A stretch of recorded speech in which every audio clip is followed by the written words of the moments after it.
This is Christina Somerville, owner of Foundations PT of Western New York. Today I'm talking about the importance of being able to both supinate and pronate your feet on a grounded tripod for your walking pattern. First, I'm going to show the shapes that your body goes in that correlate with these foot shapes. So the flat-footed shape goes with leg bones that rotate in, knees that veer in, and a pelvis that tilts forward. This also goes with a low back that extends. So you might notice an increased curve here. The high arch foot shape goes with leg bones that rotate out, a pelvis that tucks under into a posterior tilt. Also, this could be more of a bow-legged pattern where the knees bow out. And this pattern also goes with the low back that is a little flat looking. So this person might look like they lost their curve in their low back. So ideally, we can access healthy pronation with all these movements in our pelvis, spine, and legs, and healthy supination that goes with the opposite movements. Some of us prefer one or the other and kind of live there. So it's not a problem to have feet that look flat as long as you also can supinate your feet well with the grounded tripod.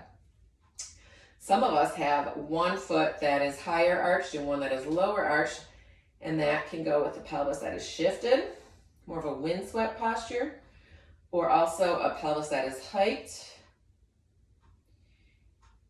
Typically this would be the side that's flatter.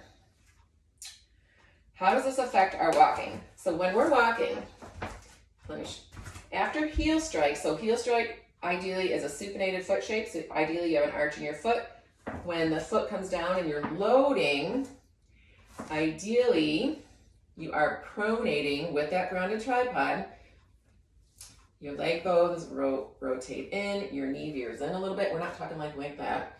We don't want a pinky that lifts off the floor and a knee that goes way in like that. That's too extreme. You want a big toe, pinky, and heel grounded. Foot lengthening and loading, which helps you lengthen and load your glutes and a bunch of other muscles, but we'll focus on those two for now. So this lengthen and load of the glutes and the foot sets you up for the next step. This also helps you absorb shock. So after heel strike, when you pronate, if you're pronating in a very healthy pattern with the grounded tripod, it's absorb shock for you, lengthens and loads. For supination and the leg bones rotating out during swing on this side, and then your push off, if you push off with a supinated foot, that's much more energy. So heel strike, land, load into pronation, which helps you supinate, which helps you push off with a rigid foot, which gives you a much more energetic push off where you feel like you're rolling into your next step. So that's why you want pronation and supination. So if you're stuck in pronation after heel strike, we'll say like your heel strike is too flat-footed and your foot might be like a paddle where the pinky's lifted like that, and then you land with an overly kind of like low energy flat foot with maybe the pinky lifted a little bit, less pressure on that side. And then if you're not able to load and supinate properly when this is swinging, then you have to literally pick this foot up and take your next step, which takes a lot more energy. So walking and running can be much more exhausting. So that is not ideal. You don't want to be sinking towards the ground and have to pick up your leg every time you step. And if you're stuck in supination, the problem, so after heel strike, when we're supposed to load the foot and pronate, if we're stuck in a high arch foot shape, you're not absorbing shock. You might feel more pounding, which can cause pain anywhere in your body.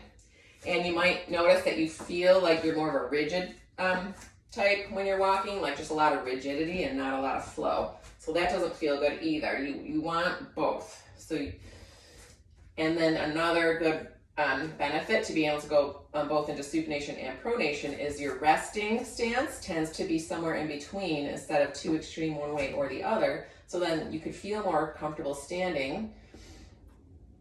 And not only are your feet at a little more neutral resting point, so are your knees, your hips, your pelvis, your spine, because you don't want to be in either exaggerated pattern because that can get old fast. It may or may not contribute to pain. But if you do have pain, and you're stuck in one of those positions, this may be one way that helps you emerge from that pain that you just can't seem to get rid of. So it does affect your standing, neutral posture, and your walking pattern significantly. The good news is there's a lot you can do about this. This is what I do with my online coaching clients and my physical therapy patients all the time.